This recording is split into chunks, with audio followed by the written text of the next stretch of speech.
heureuse de vous retrouver. Mesdames et messieurs, bonjour et merci de prendre le rendez-vous de la lecture des grands titres d'un journal paru ce mercredi.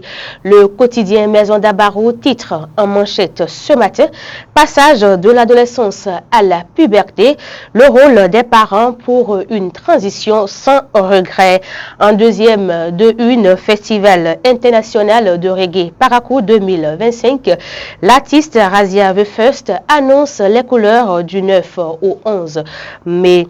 Quotidien, le meilleur à présent pour leur parcours remarquable lors des éliminatoires de la Coupe du Monde 2025. Le président Patrice Talon félicite les Amazones U17 et leur offre un cadeau: respect de la nouvelle loi sur la chefferie traditionnelle et les récentes sorties médiatiques du roi Dalada qui, pour apprécier les déclarations du roi Kwadigbe à la lumière des articles 17 et 28, s'interroge le journal. L'événement précis à présent: recrudescence des cas de rage canine au Bénin. Le gouvernement appelle à l'adoption des mesures de prévention. Fête d'action de grâce sur la paroisse Ozoïwe Christiton. Le vénérable suprême évangéliste Hippolyte Azoumé et sa congrégation honorent Dieu. Le Figaro national nous apprend ce mercredi matin: l'hôpital de zone d'Abomey-Calavi ne soigne plus, il secoue. Hike Atlantique, John Akintola nommé directeur régional. Cette revue de titres se poursuit. Le Soleil, Bénin Info à présent pour des élections générales paisibles et crédibles en 2026. Les recettes magiques de M. Sadikou Alao. Après leur éliminatoire pour la Coupe du Monde féminine U17, le président de la République dope le moral aux Amazones. Le Télégramme à présent alerte sur la recrudescence de la rage canine au Bénin.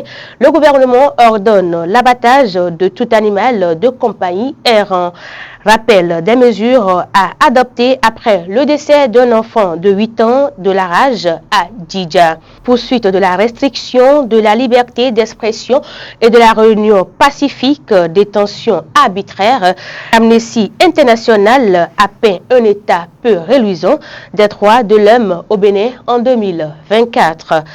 Jakarta nous informe audit du fichier électoral entre engagement présidentiel et dérive dans le recrutement. Enseignement supérieur et recherche scientifique au Bénin, l'IMSP de Dangbo inaugure 3 nouveaux laboratoires et renforce son rayonnement scientifique. On poursuit cette revue des titres avec l'informateur: lutte contre la rage suite à des décès d'enfants, guerre aux chiens en divagation. Réforme du cadre juridique de la microfinance. Les députés à l'étude de l'inclusion financière à Grand Popo. Décryptage info à présent: marché de l'emploi, des perspectives inquiétantes pour la prochaine décennie. Lancement du livre Un étalon ne se perd pas. Hippolyte Arandemé parraine l'événement. Dynamisme info nous donne à lire: situation des droits de l'homme.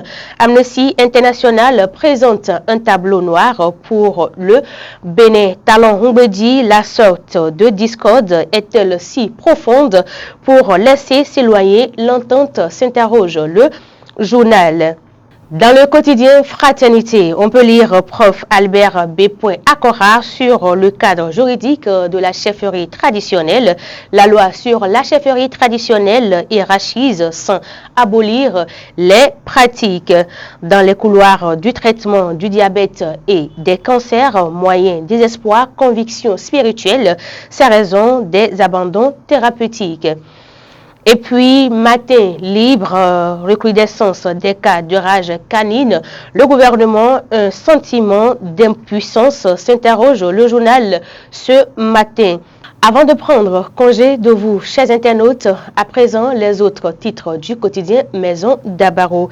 Festival des chevaux d'Oumdouébou à Parakou, les cavaliers de Taureau et Tian se préparent activement. Mise à jour du fichier des détenteurs de la carte de presse, des professionnels des médias invités à justifier leur statut. Dija, après le décès d'un enfant diagnostiqué de la rage, le gouvernement ordonne l'abattage des animaux de compagnie errants. C'est ainsi que se referme cette revue des titres. Derrière la caméra, Faites Causer. Mesdames et messieurs, merci de nous avoir suivis. À demain.